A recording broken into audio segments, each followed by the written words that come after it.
What up, chat? Today we are going to jump in to 2.3. Now, as we go through here, on God, this lesson is going to be awesome. Like, prep for this. No, I ain't Delulu. We being real about this. Okay. All right, so as we get rolling, uncomfortable, right? Cool. Awesome. Okay, so we're going to look and keep building on these other things. We spoke about speed initially because we were talking about distance, yeah? So I'm going to make sure that we get some numbers because I found my list again. We talked about speed, and just remind me real quickly, Klein, if I want to find speed, can you tell me what I need to calculate? Something divided by something. Totally cool to check. Oh, can you help? Distance over time. Perfect. Distance over time got us speed. And then we added a direction to it. Can speeds change? Yes. For sure. What do you call that? Constant speed. So if it doesn't change, it's constant. What happens? Does everything always just move at constant speed? No, when you approach a stop sign, you have to go from going 30 miles per hour to to what? Zero. And you have to stay at zero for a moment. Now, we have seen that position changes, and when we look at changes in position, we just call it speed. Change in position over change in time is what we calculated. So then we added direction to it, and we got this idea of velocity. Now, it turns out that we can just step forward one more piece. Can velocity change? Yes. So we could probably even measure how fast it changes, right? Some change in velocity over some change in time, and we get a whole new idea. Today, we are going to be looking at 2.3, and our focus is going to be on how does velocity and acceleration relate to each other.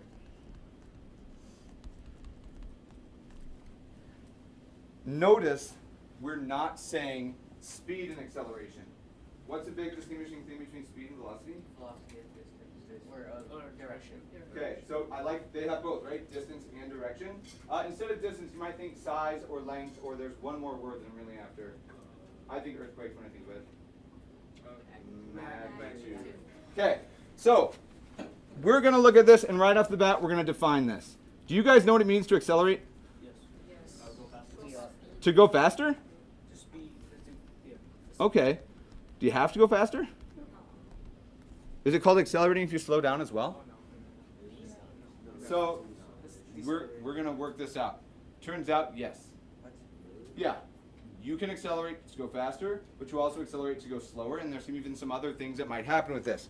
When we look at this, we're going to start in with as wordy of a definition, and we're slowly going to just make sure that this changes from being super wordy, you got it, yeah, to a little bit more maybe easy to deal with. So I know that how fast my position changes over time is called velocity. We're going to say the rate of change, which tells me something's changing about this, of change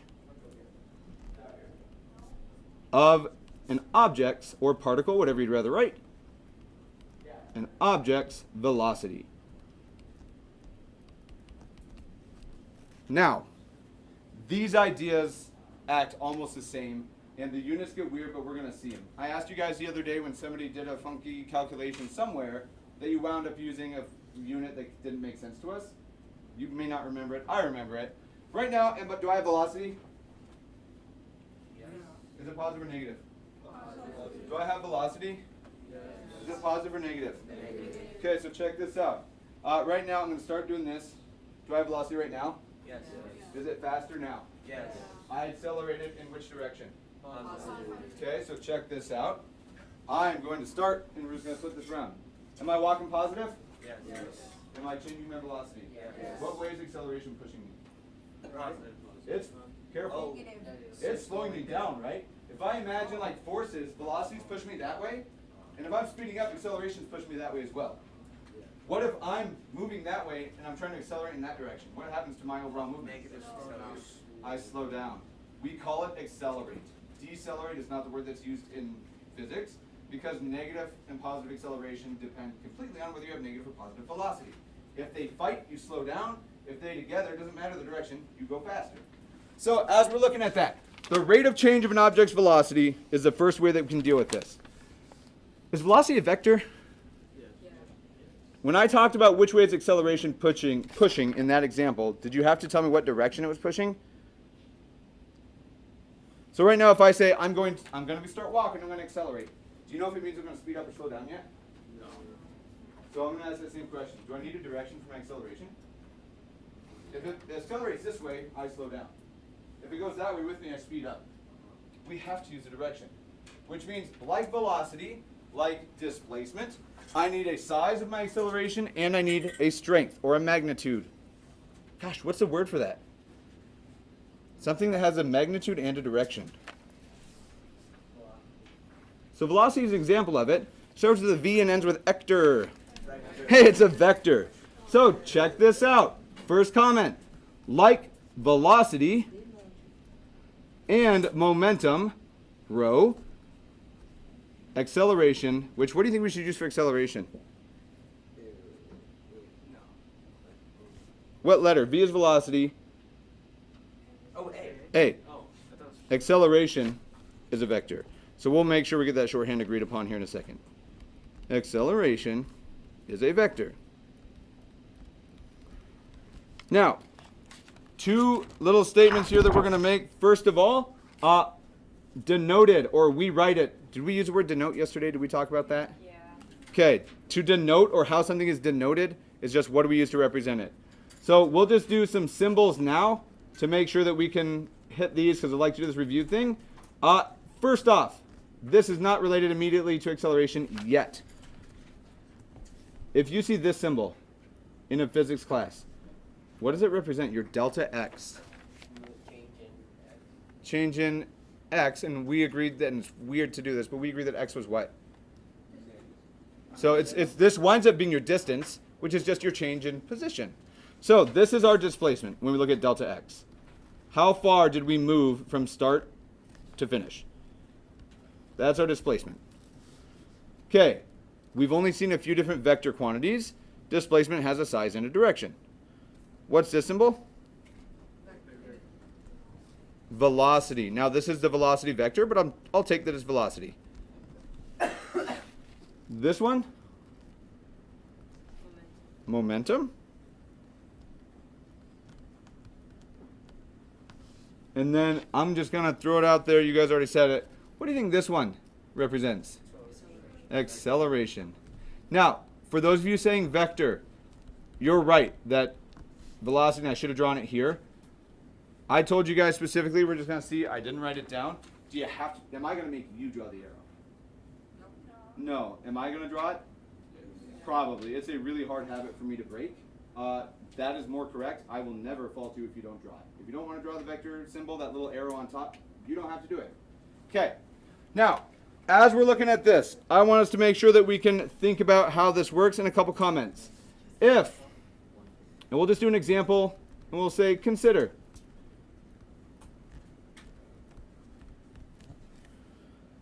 Now, let's say that I'm not going to draw a bus or a car or anything like that. Not going to put any effort into making a beautiful artwork. Did we talk in here about motion diagrams? Yes. Maybe. No. Okay. I get these classes confused because we cover very similar stuff at the beginning. Check this out. If I have some object, and let's say it's just this square. Here's my object. It's beautiful. It's actually just close to a rectangle. It's a fourgon, and I'm sure of it. A fourgon. Means how many sides? It's a polygon with 4 sides. You could call it a rectangle, but I don't have 90 degrees. There's a whole lot of stuff on that. Okay. If I wanted to, and I'm trying to stay consistent with your book, and I hate the colors that they use, so I'm just going to stick here. Is it possible that this block is moving at this velocity? To the right at whatever length that is. If I look at this thing, and notice I can't draw motion, right? Like, I can't really draw motion because it's a picture. This velocity seems to be moving. Does this have a size? In what direction? To the right. Now, if I have this and I all of a sudden want it to accelerate, and I have another vector that we'll call acceleration, are they going to help each other or hurt each other? Help, which means what's going to happen with this motion? This object speeds up. It's going to go quicker. So this thing speeds up.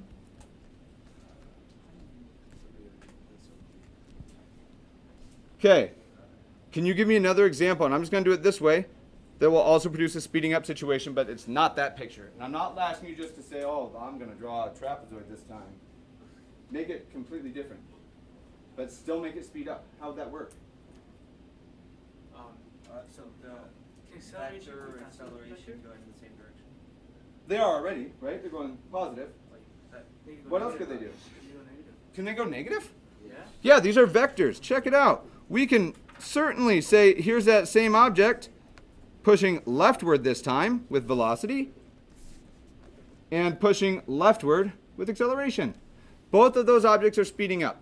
If they have the same sign, you get an increase in speed. Now, before, and I'm not going to do it in here, but when you have my class again, inevitably, I like to make people stand up and like you shove me around as we're doing this. Thought about having Sunny do it, but I don't want to get hurt, so we'll just stick here. Man, you guys just aren't digging my jokes today. I had a little. All right, I heard a soft exhale through the nose. Love it. Okay, my challenge for you. This time on B, I want you to find me two different situations. I guess one on B. Two examples of this similar picture where you're slowing down in speed instead. Slow down instead of speed up. I want to see what you guys do. Any shape. I would just use a square, but you do you. Slow down though. Slow down. I know, I want to. That shit doesn't come off. Okay, so we do this. It doesn't come off. V vector. You would draw that sweat. So we're going right, and then A vector.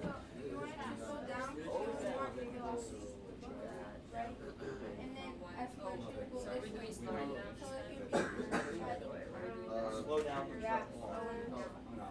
So vector. Oh yeah.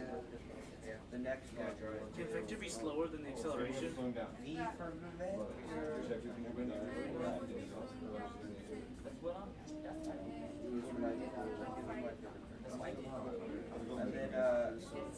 And then A Don't like okay. So check it out. We'll just talk here. I'm gonna have lines. We'll do velocity. I'm gonna go that way. We're gonna give me the light push. Can vector slow down the acceleration? Cool. Let's see what happens. Here I am walking. Push me Can acceleration. vector slow down the acceleration? What happened? I went faster. Now if you walk the same way that way, it's the same thing. Like, I'll just go faster that direction. That's what that first picture looks like. Fine again. Don't stop me. I want you to try to slow me down. I'm walking this way. I'm coming this way. I don't know.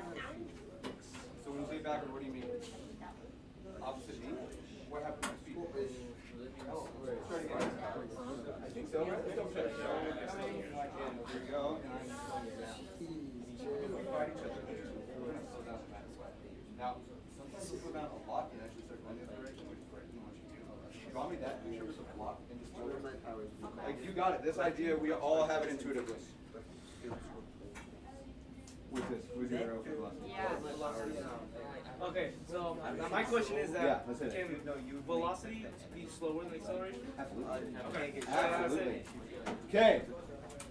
Had an awesome question pop out of the conversation up here. Did you guys see Klein pushing me? No. Okay. So I'm going to ask Sunny to stand up. Don't hurt me. Okay. So check it out. Sunny, stand up. When I came around and looked at pictures, I saw this primarily. If velocity goes one direction, acceleration goes one direction, they slow down, right? Yes. Now, Sunny asked, because I looked at his picture and I saw that there was V with no arrow. Okay. If I'm not moving one, that's possible, right? That's just velocity of 0. Now, if I just ask Sunny to slow me down, if I'm velocity going that way and Sunny's acceleration coming this way, there's two things that'll happen. Don't just shove me over, okay? All right, I'm walking at him and he's going to push against me. What happens to my velocity, my speed? Okay, I slow down. Now, his question that he asked is, what if velocity is significantly smaller? This time, don't push me down, but push harder. You're going to see something physical, like way different happen. Push me, push me. Keep pushing, keep pushing. Sweep the legs. Eventually, if he overcomes my strength with acceleration, he'll stop me, and then my velocity starts kicking the other way. Absolutely that happens. It happens all the time. Thank you, Sunny. Okay, so looking at this, if we draw our square, and I want this thing to slow down in two different contexts, and we draw something not a square.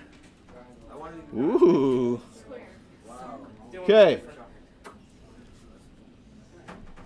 Check it out. If I want to slow down in this situation, let's say velocity is doing this. And I just want to slow it down. I don't want to stop it. If this is velocity, you tell me what's wrong with this picture if my goal is to slow down. Oh, sorry. I am speeding up. That's the first thing that's wrong, absolutely. Why is that more than slowing down? Who wins? Acceleration. Acceleration wins. It'll stop me, not just slow me down. I'll slow down in the process, obviously, but it'll stop me and then it'll turn me around. If all I want to do is just slow down, I require that the length of that vector just be shorter. Okay, same thing here. If I accelerate this direction at that magnitude or that length, and I want to slow down, my velocity should be bigger or smaller? If I want to slow down, not just be completely pushed the other direction. Oh. A little bit bigger. This will slow me down, but it won't stop me. Not immediately anyway. Okay. These situations feel natural if you stand up and push something or if you've ever pushed anything in your entire life. Cool. Conceptually, I think it seems as though we have it. There's one more switch though. We're going to define for ourselves real quick acceleration, and we're going to look at one more weird situation. So we're out of our example at this point. Let's get a definition, or a mathy definition anyway. So let's look at, I'm going to put a big star next to it because this is important. How does one calculate acceleration is our kind of goal here. Let's calculate some acceleration. Now, you guys have felt acceleration everywhere. Anybody here drive yet or have driven at least a little bit? Cool. Okay, follow-up question. Anybody drive a standard or a manual? Okay, both. Like, standard is manual, right? Standard elsewhere in the world is a manual. Otherwise, it's auto. Did you mean manual or automatic? Manual. Manual and standard are the same. Stick shift. Yeah. Okay, now, this is just a fun thing about math that to show, when you think of mathematicians and physicists, are they funny people? No, I'm hilarious, but don't let that confuse you. Most of them aren't. Or they are, I don't know. It's totally subjective. Weird idea. If you're learning to drive a standard or a manual vehicle, how many of you struggled at least once with it? So, what's it look like if you're in the car in the driver's seat and you're struggling? It's this, right? Now, right now, we're spinning crazy fast.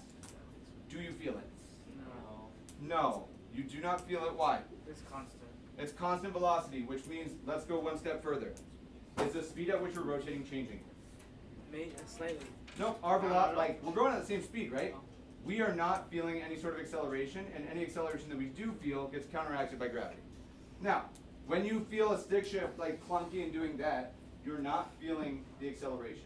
You're feeling a change in it, which we're building up. We're talking about acceleration right now. It's called jerk. Like, if somebody's, like, if you're jerking, like, by somebody moving the manual and stuff, yeah, don't be weird. If you're in the manual and you feel that jerk as you're trying to, like, slow down or the clutch is grinding, whatever the case is, that's what it's called. And you can keep going further, and here's where the little bit of humor that you might find in physics and math happens. The rate of change of that, the jerkiness that you feel within a vehicle, the rate of change of that is called snap. It's called snap. So if you apply too much gas when you release the clutch, or you release the clutch too fast or too slow, you'll feel it. Like if you kill a manual because you don't release the clutch slow enough, like you'll feel that jerk that we're talking about. Now, what do you think it's called when you talk about how fast the snap changes? Huh? Oh. So we have snap, you would feel it. Next one's crackle. Like legitimately, this is what it's called. What's the last one? Snap, crackle, and pop. So we look at these changes all the way up. Change in position is called velocity. A change in your velocity is called what? Acceleration. Change in acceleration is called jerk. The change in jerk is called snap, followed by pop. Oh, you missed one. Crackle. Crackle and pop. Now, for that, that's just a nice thing to see. We get to deal with some of those ideas. We're going to start with acceleration. So, we will always do this two ways. Acceleration, we'll write it just as like sentences with words. If you don't want the words, you just want the symbols because you're comfortable with the math, don't write the words. I'm good with it. Okay, we said that it's a change in something earlier. The rate of change of an object's velocity. How would you represent the change in velocity? Or let's go back one step just to make this a little bit easier. A rate of change, you probably hear in algebra.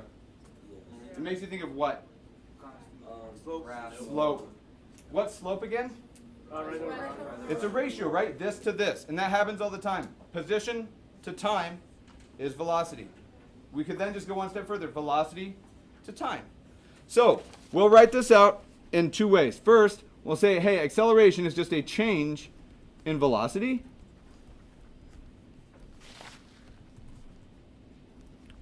over, that's my rise, my velocity, my dependent variable, over a change in what? Time. Like, we'll just go with it, time. Because if you say speed and that's a reasonable answer, you just give me the change in velocity again. That's just a change in speed, depending on the direction. Now, I don't love the wordy version. I don't like to write a ton of words if I don't have to. I would much prefer the math.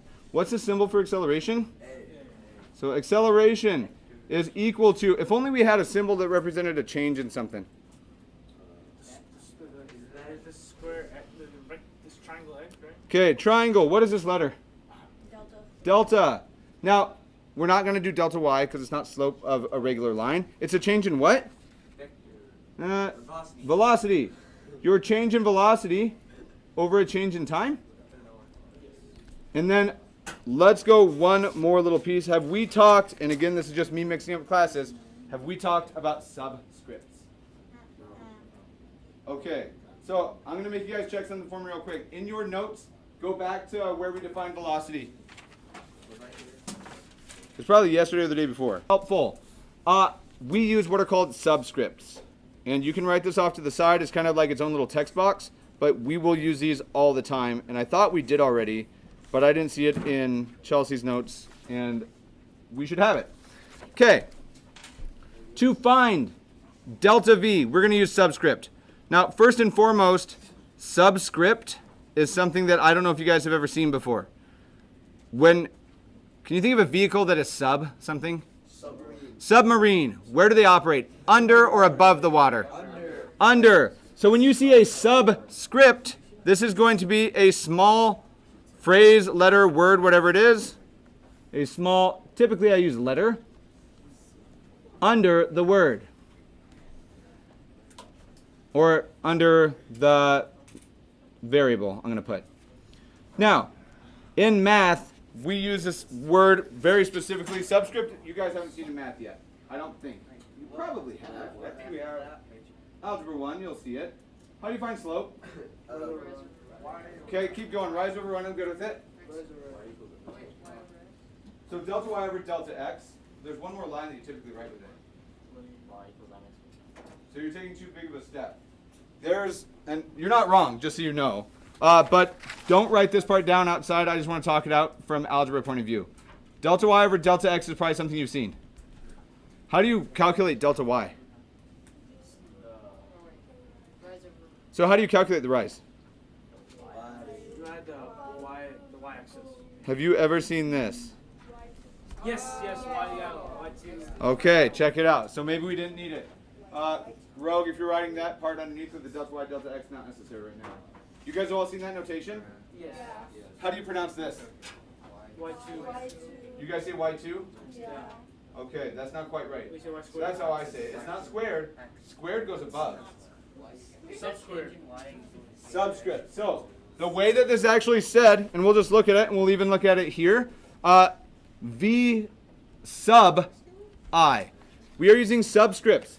This is actually pronounced y sub 2, as in submarine, minus y sub 1.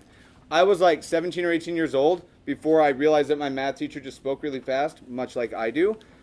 It's not like the same as f of x. They're different words. I thought they were the same, and it confused the heck out of me. F of x, y sub 2. They sound really similar when you say it fast. Now, the reason that I'm doing this is because we're going to use this immediately. We often have an initial place of where we start, and we compare it with how it's working at the final location. I might stand for what? We have an initial spot and a final spot. What do you think I might stand for?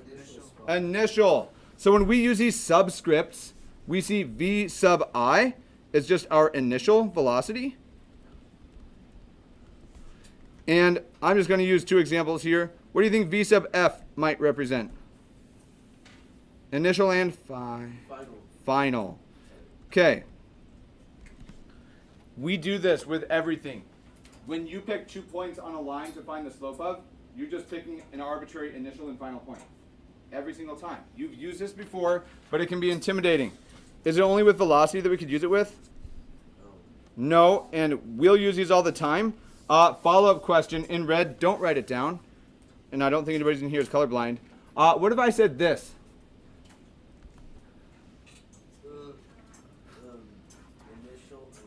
So, like, we won't use this, so I just want to see how you think about it. What do you call this little I up here that's written after it? That's an I. Sure, we can make it, we thought it was a what? What if I do this?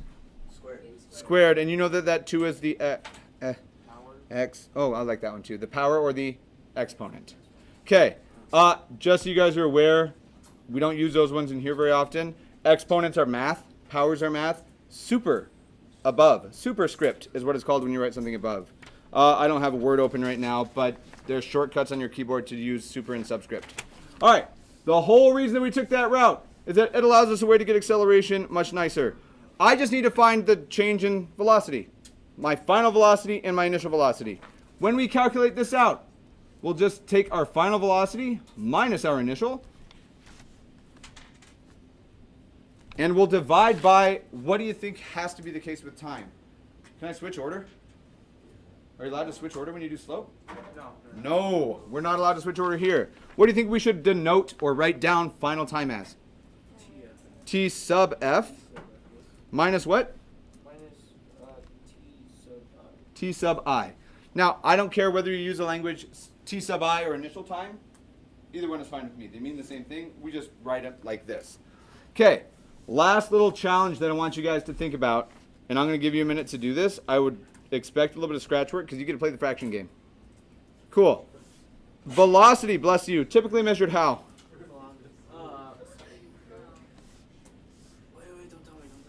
So let me rephrase that. What are the units on velocity? So think it out, talk with your group quietly. What I want you to do is I want you to put units in the numerator and the denominator for what it would be. This is velocity. We know the unit of velocity, or the units. We know the units of time in SI stuff. And from that, I want you with your group over the next minute or so to arrive at the units. And I'll go back to black because you will have this. Acceleration has, and we're just going to put a blank here for a second, as its unit. Your job is to play the fraction game with the way that you know units work. Let's see if we can get the units for acceleration. Velocity. Everybody will probably know this. That's my bad. I'll see me after school. What unit do we use for velocity? No, you're giving me momentum there. If I said, check it out, guys, I'm walking at 1. Meter per second? Okay. So when we are looking at the units and all of a sudden they're going to start mattering more than they have, every single day they're going to get more important. Do you guys agree it's meters per second for the upstairs numerator part? Because if I have 10 meters per second minus 5 meters per second, I get 5 meters per second as an answer. There's a unit left on it. This time down here, how do we measure it? Seconds. So here's my question, what I want you guys to scratch work out. I want you to simplify this because this looks awful. Meters per second per second? Oofda. Fix that fraction. You play the fraction game. This is right now a complex fraction. Make it not complex fraction. Do the whoa. Land of math. Land of math. Check it out. Forget about the units for now. Let's make it more concrete or less concrete. I don't know. I want us to take 1/2 divided by 5.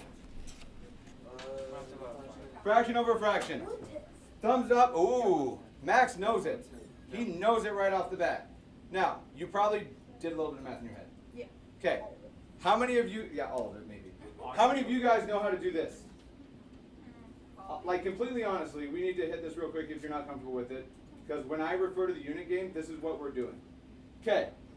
So, walk me through it. Somebody who knows how to do it. I'm taking 1/2 and I'm dividing it by 5, right? I'm going to make a claim. I think 5 is a fraction. It feels silly to write it as a fraction, but I think it's a fraction. 5 over what? Okay. I now have a fraction over a fraction. Now, I made somebody uncomfortable maybe or smirk or something. I said, do the whoa. Yeah. Like, do you guys know what the whoa is? Yeah. Right? Like, it's just that. Okay. Now, check it. I don't know where that's from. I assume it's a TikTok thing. I don't know. I learned it last year. I always did it like this. If I make this hand motion, do I have a fraction up here? And a fraction down here? What am I doing? Multiplying by reciprocal. Multiplying by the reciprocal. So, remember, we're always allowed to multiply by what number without changing stuff? Any choice of 1. Is this a choice of 1? 1 over 1. How about 2 over 2? 3 over 3.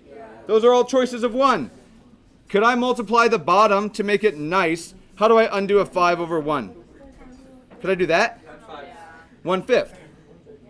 Undoes it. Now, check this out, gentlemen in the back. This is the mathy part that's really important that we're going to keep using. Right now, I've multiplied the denominator by 1/5. If I want to really just make it a clever choice of 1, what do I also have to multiply the numerator by? Downstairs, they gone, everything's gone. This is that do the whoa or multiply by the opposite or the reciprocal, however you want to word it. Max answered immediately that this came out to be what when you multiply straight across? 1 over 10. Now, that idea you have seen or have not seen? Jarvis, I imagine, last year? Have you seen it this year already? So you may not have ever heard the explanation, but you've heard multiply by the reciprocal. I guarantee it. Okay, so check it. This problem, whether you were comfortable with it before or you're just now learning it for the first time, feel okay with just that. Multiply just this. Or the whoa, whatever you'd prefer. So check it out. I'm not going to use numbers. I'm going to use letters. And specifically, really intentional letters. M over S divided by S. And this feels weird to do, but this is over what? 1. I'm dividing by a fraction. To work that out, I multiply by the what? What's the reciprocal of S over 1? 1 over S. And I'll do it in numerator and denominator. So this is my clever choice of 1. They gone. What's meters? What's M times 1? What's S times S? S squared. Now, we now have this unit to deal with. And we're going to keep using this unit. If you get lost in problems, this is your saving hope that we can work this stuff out. 2 ways that we can do this. I pronounce this meters per second squared, which doesn't really probably mean anything when you hear it. Now, the other way that you can read this, and it might help to make sense, is it possible that for every 1 second, my velocity increases by 1 meter per second? So right now, 1 meter per second, 2 meter per second, and then I'm not going to run because I'm at the end, but I can get up to 3 meters per second over the next second, right? I'm increasing my speed 1 meter per second every how often? Every second. This literally reads as meters per second, which is that concept that we just said. Every second, my velocity is increasing this much. More commonly, meters per second squared. Okay. This is a good natural space to stop. Tomorrow, we get to do a bunch of problems regarding acceleration and motion, maybe in, I don't know, like 2 dimensions. Cool. Don't wait by the door like your cattle, but if you want to start packing up, I do not mind. No additional homework tonight.